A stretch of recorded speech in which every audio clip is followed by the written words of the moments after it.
Hey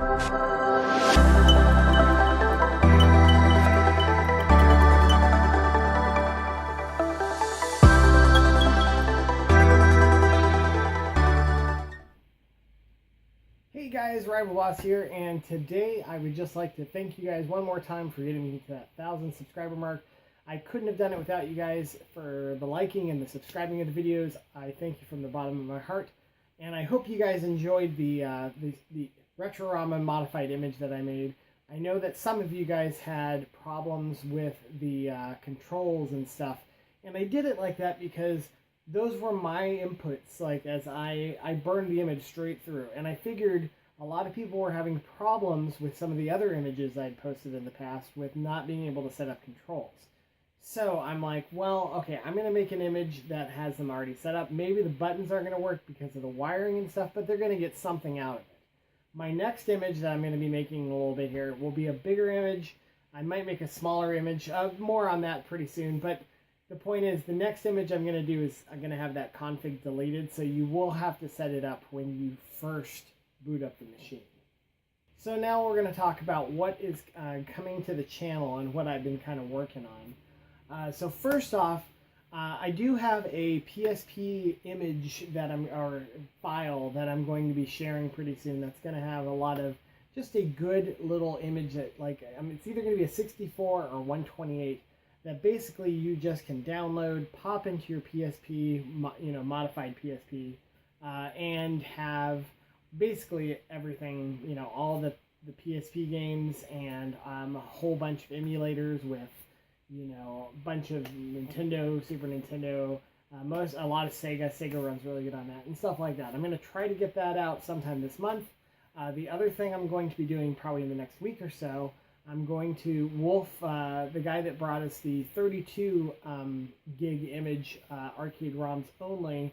I think it's got, it's one of my earlier videos. If you do a search for it, you'll find it. Maybe I'll even try to provide a link. That's new to me, but it's going to be right there maybe. If not, just go find it. And also, but this is going to be the 128 that he just released. We're going to kind of just review it, look at what it's got, compare it to my image, even just kind of see what you like, what you don't like, and then also provide all the links and stuff for you to download and put it in your own machine if you want.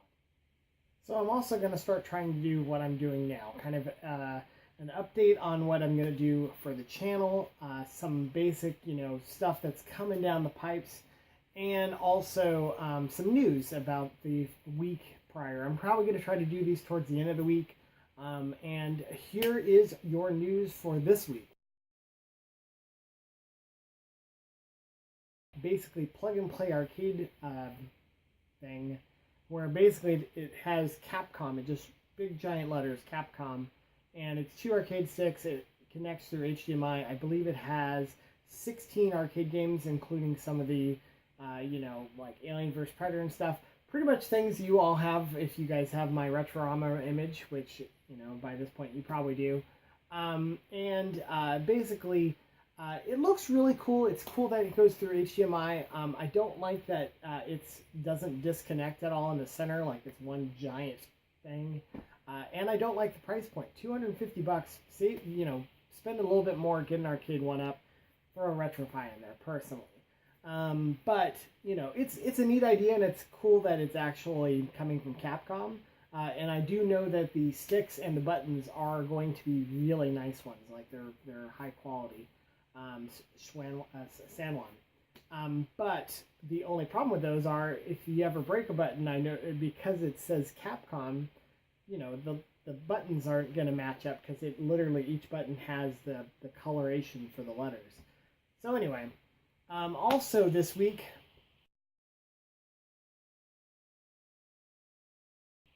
yesterday Xbox really showed the Xbox SAT edition, which is basically it's an all-digital Xbox, where they basically, and people have already opened this thing up, they've opened it up, and it's just an Xbox One S that they literally took the Blu-ray drive out and just tossed it to the side and said, hey, it's not even $50 cheaper. It's like $25 cheaper. I don't really understand, as I personally, I do buy some digital games, but The fact that they're making an all-digital console, which is funny because they're calling it, most people are calling it on Twitter and stuff the SAD edition because it's, it's an Xbox One S all-digital SAD edition. Ha ha ha. So, but I don't really understand, if you're going to do that, I get that you put some games in there too, which is kind of cool, but it just, I feel like it should be $199. I mean, it should be $100 difference from the normal one. If that's, what you're going to do. But, I'm probably not going to ever buy one, but maybe you're interested. Maybe you buy all your games digital. Who knows? Obviously, I don't. But,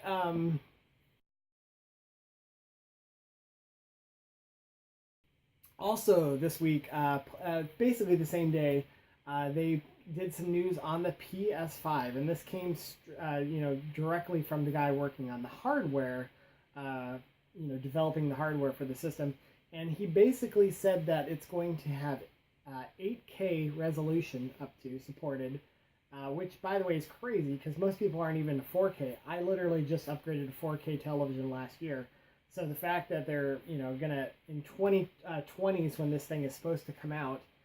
They aren't giving a name for it. They're just calling it the next PlayStation right now. So we don't know if it's going to be PlayStation 5 or they're going to come up with something, clever like PS Vita was, PS Vita and, stuff like that. But yeah, like, I don't know if it's going to be, it's really cool that it has 8K, but I don't think anybody's going to use it for a while. But I guess it's... Maybe the positive there is that it's going to render in 8K and then down res to your 4K and just look sharper. But that's kind of cool. Also, they have announced that it is going to be backwards compatible for with PS4, which is great. People are still really excited too because they believe with that it's also going to be backwards compatible with maybe the 3 and the 2, and of course the 1 if it's the 2 PlayStation. And that's going to be via their own little proprietary basically emulation, that this thing is powerful enough to basically simulate, not really just run the ROMs, but it's going to basically act like the official machine. So it's going to emulate itself as a PS3. Thus you put into, and the other good news is it is not all digital. They have confirmed that it will have a disk drive, which is great news. That means your PS4 games that you have now, you're going to be able to stick in this thing and play, and that's great. A lot of people also think it's going to be able to do up-res and stuff like that, like they are kind of doing on Xbox right now, where if you have an Xbox One game or Xbox One 360 game, certain ones you can put in there, and they'll, they have higher resolutions, and you get those free downloads. PlayStation or Sony hasn't really said yet that they're going to offer if you put your disc in, you get the game digitally yet, upscaled, but who knows? They might kind of follow Xbox as Microsoft because, they're the main competitors with them. And this thing is supposed to be super powerful. Price point, most people believe is going to be $500. But honestly, like, your PS Pros and stuff were pretty close to that when they first came out. And, it's less than a PS3 when it came out, and that big old fiasco where everybody was unhappy. And I feel like the Xbox One X and stuff was a really big success for Microsoft as far as they didn't think they were going to sell that many, and they sold a ton. And that was $500 when it came out. So I feel like, people are going to shell out for, I'm going to shell out for PS5 or whatever they're going to call it. But anyway, so that was exciting that we got some news about that. And there are already dev kits out there, and they're already developing for this new platform.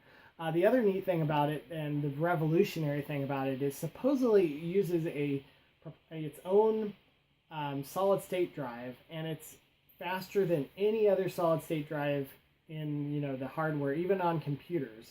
It's their own thing.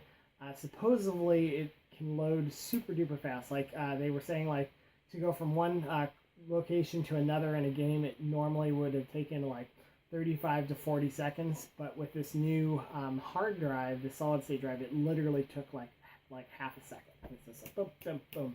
So the ramifications are you're going to have games that have 0 load times, and it's going to be transitioned from one place to another with no more load screens, no more loading, which is super exciting. So we'll see if that comes to fruition. Okay, and lastly, things that I've been doing, that's the last part of this. I basically got a PS TV and a Vita and stuff, and I have been basically hacking those. I basically have now a PS TV all set up, and I can get pretty much anything I want on there, but I can't get the PKGJ or whatever, the free store basically, to work right now. For some reason it will download everything, but it won't download Vita games. So I'm trying to figure out why. And also I'm going to jailbreak a PS3 just for fun, more so than anything. Not really any reasons other than just be cool. They've released a lot of basically hacks recently to basically be able to do that. And I'm going to take a cheap PS3 Super Slim and do that with it, that I picked up for $25. By the way, if you haven't picked up a PS3 right now, go out and get yourself one, because right now they're super cheap. But anyway, so that is it, and that is this going to wrap up this little. I don't know what I'm going to call it yet. Put a idea for me in the comments if you want to of what I should call these. But I'm going to do them about once a week. And thanks for watching, and until next time, this is the RivalBoss, and thank you guys so much.